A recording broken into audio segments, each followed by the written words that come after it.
Come inside the pages of the Northwood Sporting Journal, where the essence of our remarkable outdoor heritage comes to life.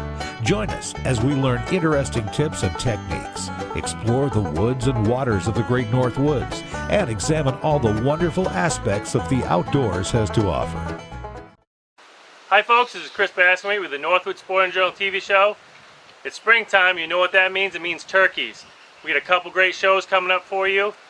With different tips, different tactics. We set up on fields. We're going to set up in the woods, hopefully try to use a blind. We got a new decoy, a floozy decoy to use this year, so hopefully we're going to have some great action for you. And one thing, does Carrie get her turkey this year? So stay tuned to find out, folks. Hi folks, this is Dean, the editor of the Northwood Sporting Journal TV show, and on the phone I've got Chris Bassenway. As I sat down to start editing the show together, he's got a lot of really great footage in here, and Chris, chime in here anytime. When you're out there in the field, you don't want to talk a lot because the turkeys will bust you.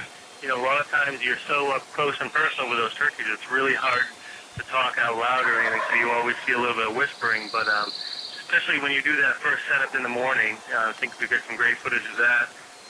We're sitting there in the dark and we're kind of waiting for the turkeys to gobble, and the first setup that we had that first day, the turkeys were actually a lot closer than I usually like. I like to be within about 100 yards, and they were at about 40 when we got to the little field that we're going to. So we had to be real quiet and to put the decoy and just kind of sit back in the woods and get ready. And just to hear them sitting there gobbling that's the adrenaline rush that everybody waits for. And explain to me why you set up the decoy up as high as you did. Well, folks, that was a good question. We kind of laughed about that when we saw the footage back. We set that decoy nice and high just because of our setup that morning. There was a logging road that fed right into that little field, and there was a dip in the logging road. And we knew those jakes or toms were going to pitch down or fly down into that logging road, and we wanted them to be able to look over and catch sight of that hen first before the other hens got to the ground and took them away. So it's set so high so they can physically see her from a longer ways away. And it was kind of funny that when they came in and they danced with her and everything, that had to be the highest girlfriend, the tallest girlfriend that Jake has ever had because, he just doesn't leave her alone, even when the real hens are there. And it worked perfect, and had that been two nice longbeards, we would have smoked at least one or both of them right there. So it worked, but that's the reason for sure that one was so high. Yeah, boy, and that just drove those jakes crazy. I mean, they go around and around and push and. It was fun to watch them, and and those were two bigger jakes too. And you can see with their feathers in the middle that they were older. They were actually early spring birds because of how more mature they were, and they were there. That one, they strutted around for 47 minutes, and it was just unbelievable. And the hens walked off and they stayed. We were kind of hoping with their gobbling and their carrying on that they would actually bring another tom in, and that's why we waited and let them go so long. But it was exciting, but it was beautiful scenery and the colors, and of course, like I said, we were about 12, 13 yards away, and it was just awesome footage watching them do that. We kind of got some leg cramps because we couldn't move, but it was awesome. Yeah. So now I think you dropped out a little bit, but you said they were doing that dance around that decoy for 40 minutes? 47 minutes. Yeah. 47. Yep. It was, and of course I knew that because I was behind the camera, and it just went on, and I mean I couldn't have counted. He went around and around with her like 300 times. It was, and that's what a good decoy does for you, and that's why I was so impressed with that floozy decoy this year because not only did it keep the turkeys in, we got some coyote footage, and it really, really did a good job keeping them where we could get a good shot at them. Well, folks, one of the things that I want to talk about when you saw the jakes and that one jake strutting around and around the decoy was his happy feet dance. I had never seen a turkey do that dance before, and he actually squatted right down, and you see his feet just thumping, and he looks like that little penguin on the movie, so I called him Happy Feet. And he does that over and over again. And the thing with that is he actually gets so excited, and he's just so hot and bothered that he does that dance and kind of relieves himself and just gets overexcited. And he actually does it a few times, and you don't see that very much. I mean, that that Jake could not have gotten any more excited about that hen. And, he showed us a few times, and it was the neatest thing to be able to see it and listen to it. It was pretty cool to listen to, too. So that was an awesome piece that we were able to see this year. Well, one thing I was going to tell everybody, too, and when I do my seminars, I tell everybody to, physically look for tracks and for turkey poop and feathers and stuff like that. And I often say to look for a dust bowl. And we actually got footage of that this year. You actually see two hens, and they go into a dust bowl. And what that is it's a depression that they make in the dirt. It's usually in a real dusty, dirty spot, and they bathe themselves. And if you find that out in the woods, especially on an old logging road, that's where turkeys come almost every day to bathe. And we actually filmed two of those hens doing that. And they flick their feathers, and they get the dirt and the dust all over them. And that helps with little parasites and mites and stuff that they have on them. And it cleans them. That's their bath. So when we got the footage of that of those two hens, and they were doing the dust bowl and taking their bath, that's what I'm telling you folks to look for.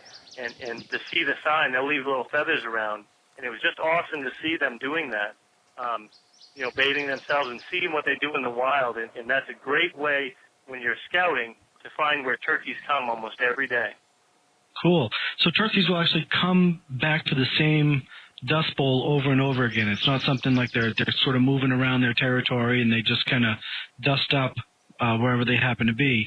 They actually have like a favorite place to do it.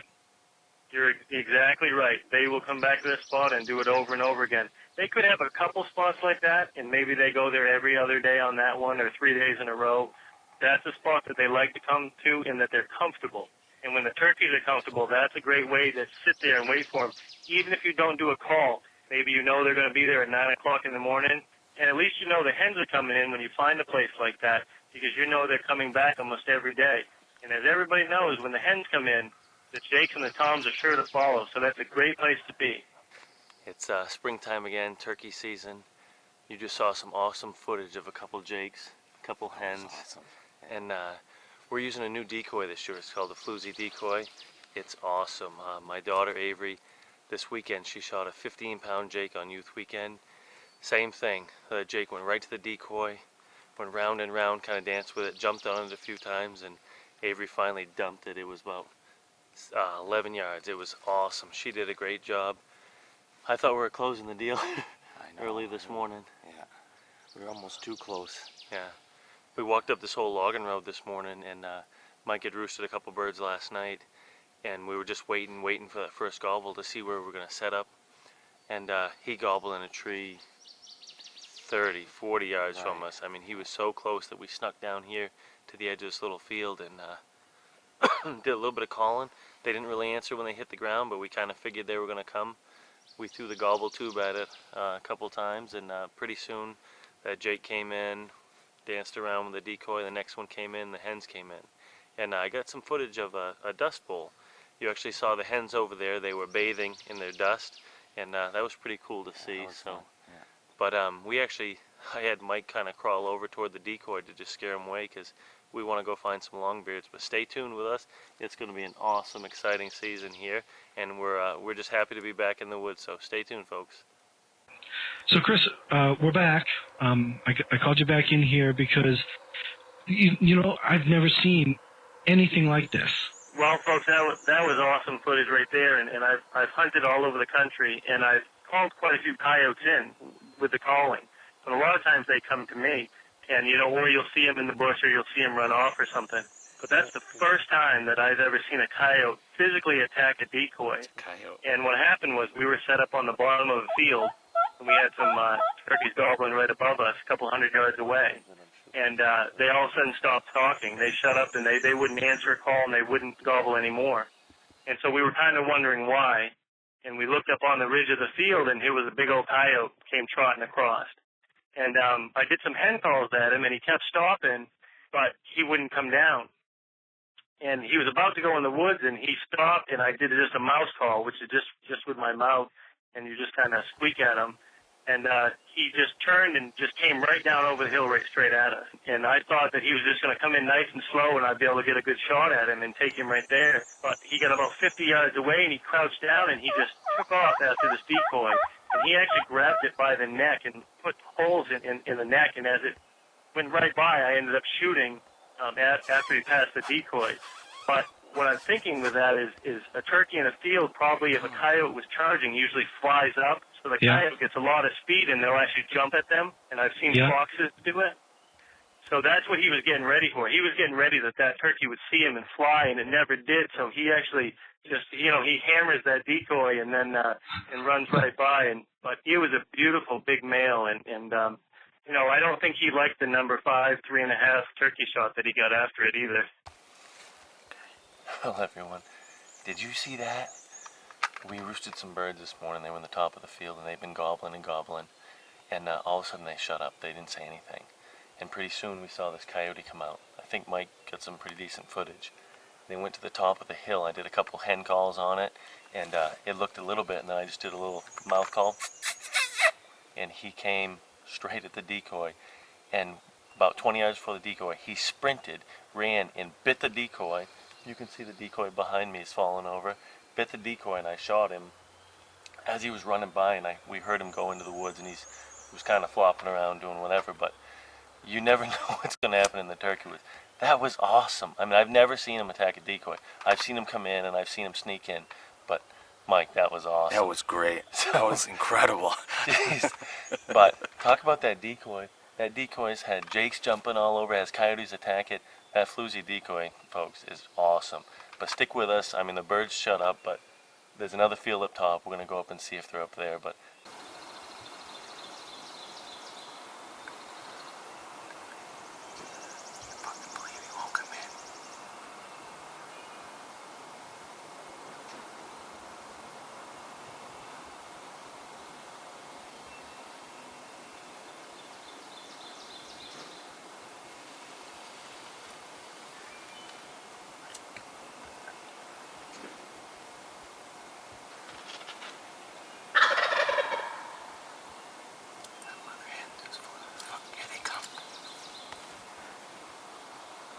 So, folks, we're back again, and we got some more really cool footage that I wanted Chris to talk a little bit more about. So Chris is back on the line.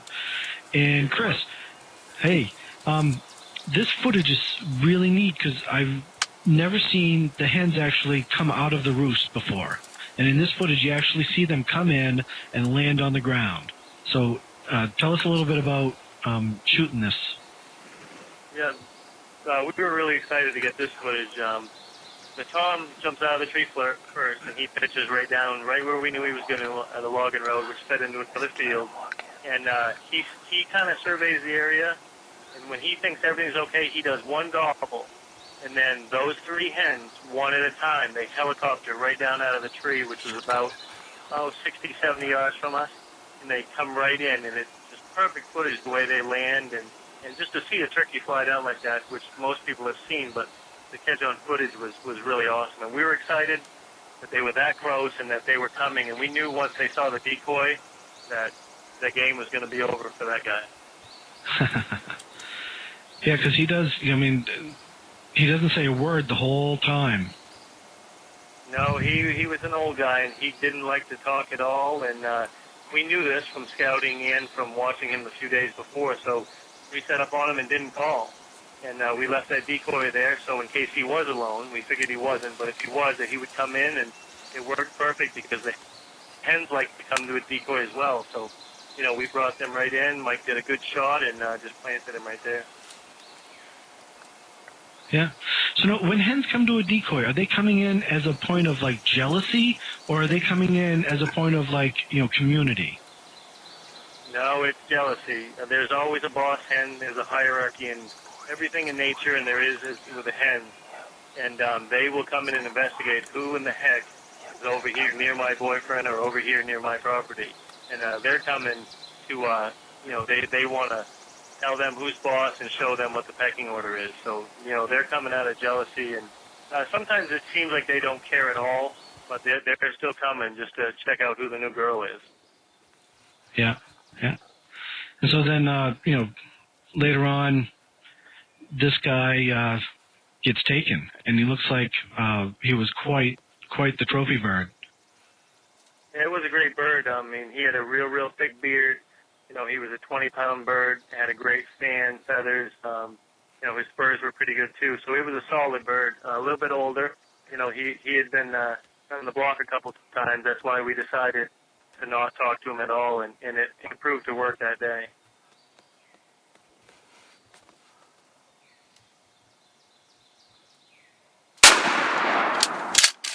Nice shot, Mikey. Go get him. Go get him, bud. Nice bird. Get him, Mikey.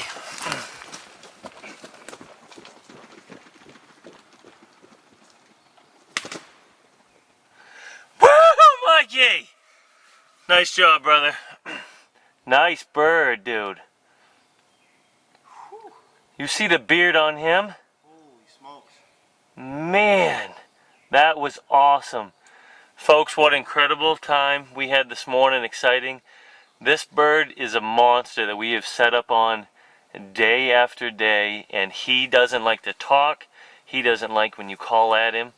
Oh, Mike, nice job, buddy. I didn't, he looked like he was going to the right. I didn't know if you were going to get an angle on him. Yeah. And I had a nice clear shot. Nice job.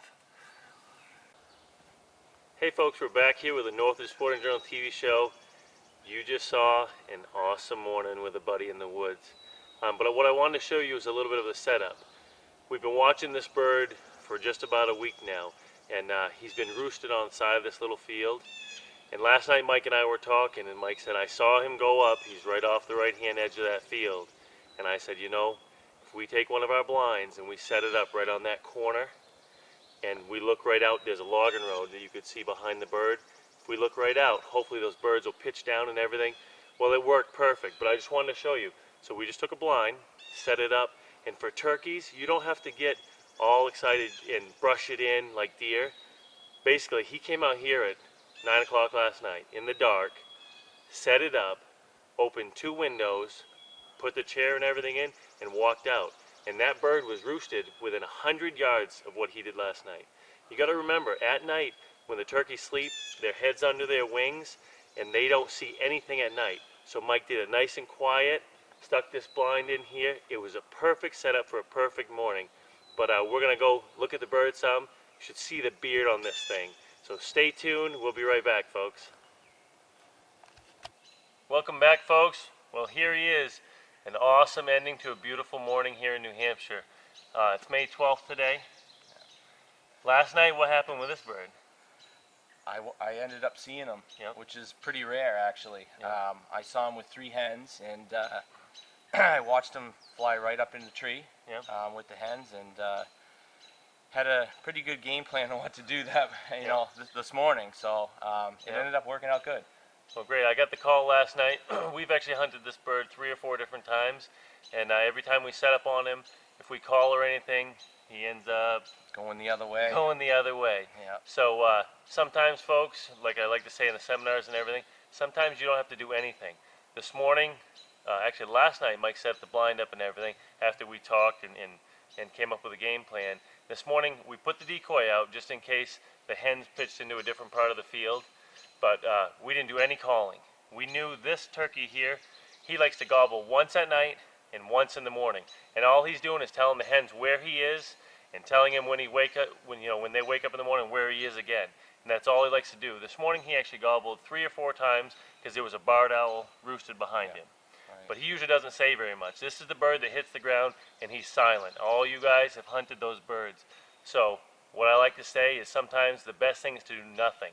We didn't call. No. We didn't, make noise. We didn't go tromping through the woods. We didn't do anything. We just set up the blind, sat there, put the decoy out, and we let them do what they're normally going to do. It doesn't matter, folks, if you have that bird gobble 5,000 times or if he doesn't gobble at all. This is an awesome bird, and it's a great way to kill turkeys, especially if they're henned up or late in the season when they're not talking because there's a lot of pressure. So we had a great morning.